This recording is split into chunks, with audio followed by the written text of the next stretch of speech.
Hello everyone and welcome back to another video.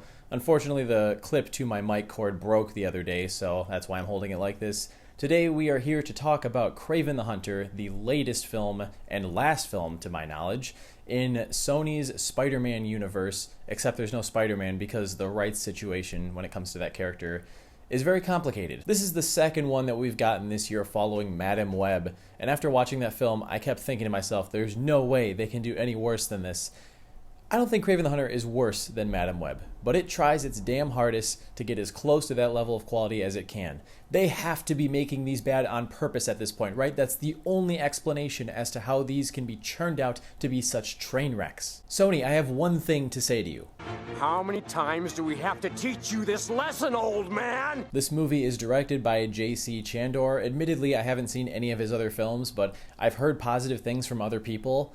And it feels almost meaningless to mention the director's name when it comes to a project like this because it's pretty obvious that they had very little creative input or simply weren't given the opportunity by the studio to branch off and do their own thing, even when it comes to the directing style.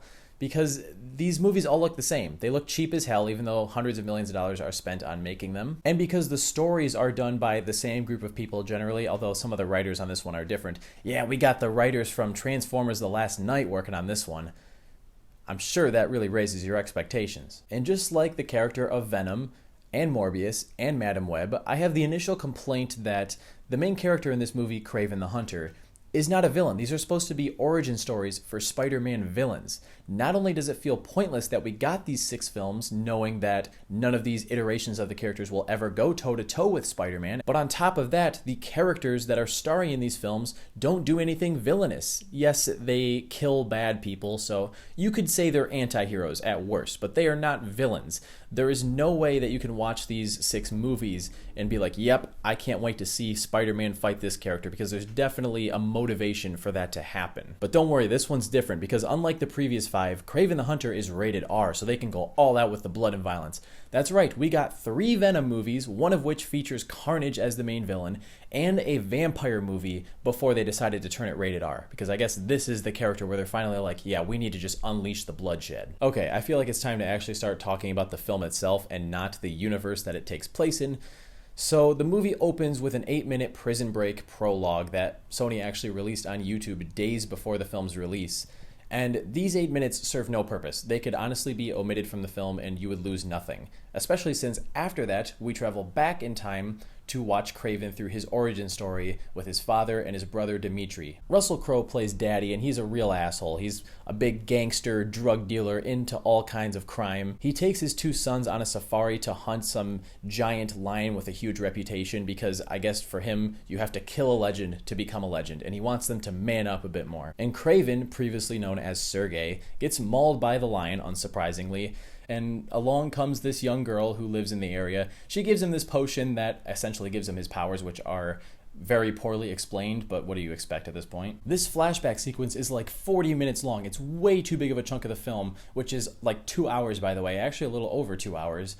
And this entire first act bored me to tears. It is so generic, uninteresting. From there, we flash back to present day. Kraven is now being tracked down by the Rhino and a bunch of other villains. This movie is totally overstuffed with a ton of characters that have nothing to do and have no reason to be on screen, and yet they pop up every once in a while and then disappear again for large chunks of the movie with no explanation as to why. Even after watching the film, I'm not sure that I could completely tell you what Kraven's powers are or any of the other characters. Later on in the film, Christopher Abbott shows up as the foreigner. He actually kind of has an interesting skill set, but it's so poorly utilized, just like everything in this film, that there's nothing redeeming about it. And the unfortunate truth is that I do actually see some potential buried deep within this mess for an actual decent story, a family dynamic between these 2 brothers and their father. But that potential is completely squandered in the editing room. This movie is so choppy. It doesn't really feel like a cohesive, streamlined story.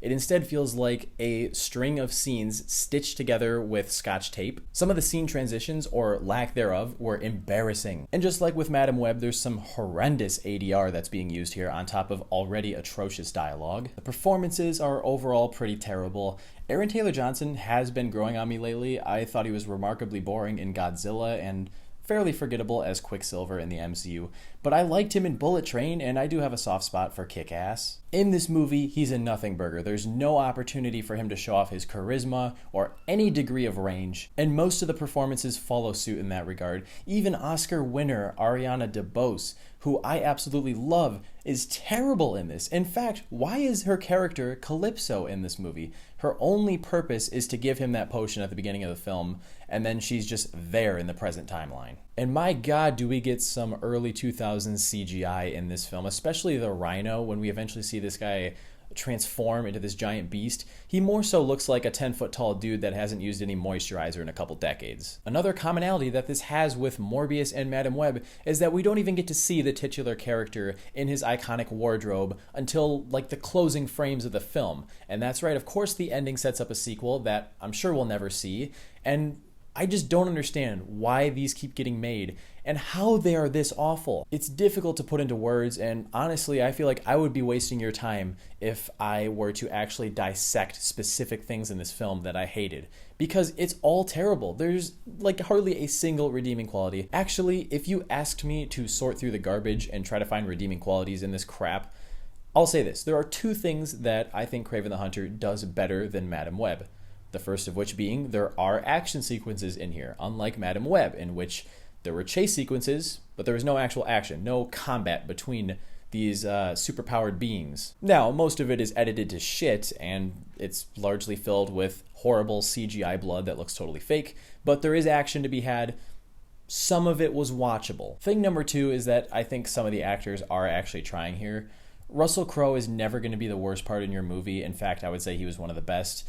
Granted, this movie is pure schlock and he's taking it very seriously, but I appreciate that the dude was at least trying. Fred Heckinger, I'm not sure which, and Alessandro Nivola, now they are just hamming it up. They seem to understand what kind of movie they're in, and although they can't save what is obviously a dog shit script, they try their hardest, and I appreciate the effort to up the camp a little bit. So in the end, this movie is, well, it's like a fart in the wind. People are going to forget about it within a week. It's bookending a horrible cinematic universe that I think nobody really wanted to ever exist, especially since we were never going to get an actual Spider-Man for these villains to face. It makes it so damn pointless and a complete waste of time and money. I'm giving Kraven the Hunter 1 star.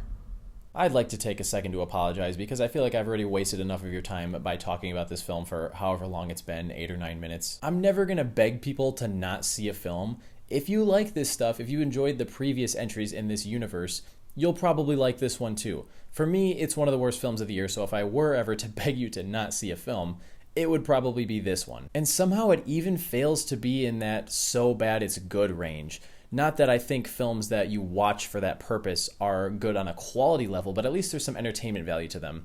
Madame Web, I think, succeeded in that a little more than this because it was so overly cringy. This is just boring bad. So if you fail to heed my advice and you do see Kraven the Hunter, please do let me know down in the comments what you think of it, and hit that like button as well as subscribe while you're at it if you want to see more content like this. I'll catch you guys in the next one. See you later.